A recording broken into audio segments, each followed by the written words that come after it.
America ও ইসরায়েলের আগ্রাসনী নীতি এবং ইরানের উপর হামলার প্রতিবাদে যশোরে মানববন্ধন অনুষ্ঠিত হয়েছে। আজ বৃহস্পতিবার ৯ এপ্রিল দুপুরে যশোর প্রেস ক্লাবের সামনে এ মানববন্ধন অনুষ্ঠিত হয়। মাওলানা আব্দুল হামিদ খান ভাসানী পরিষদ যশোর শাখার উদ্যোগে এই মানববন্ধনের আয়োজন করা হয়।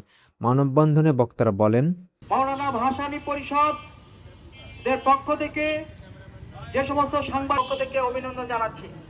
ইতিমধ্যে এই বক্তারা আপনাদের আজকে কোন পর্যায়ে আমরা অবস্থান করছি।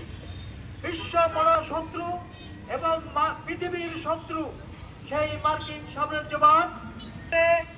এর পূর্বে ইরাক, লিবিয়া সহ সারা বিশ্ব সেই সম্পদ লুট এবং সেই সভ্যতা ধ্বংস করার জন্য তার এমনও কোনো কার্যক্রম নেই।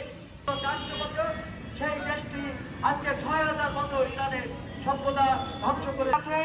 তাদের এই ক্ষমতা পরিচালনার জন্য আমার দৃষ্টি হলে মানুষ সত্য, মানুষ হচ্ছে প্রথম, মানুষ হচ্ছে প্রধান এবং মানুষই এবং ইরান এই সভ্যতা এগিয়ে নিয়ে যাওয়ার জন্য সব থেকে বেশি ভূমিকা আছে।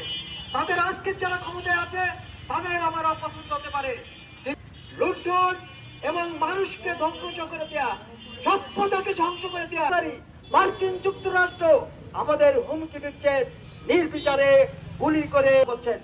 ইতিমধ্যেই জানেন এই 40 দিন যুদ্ধে ইরানে 3,600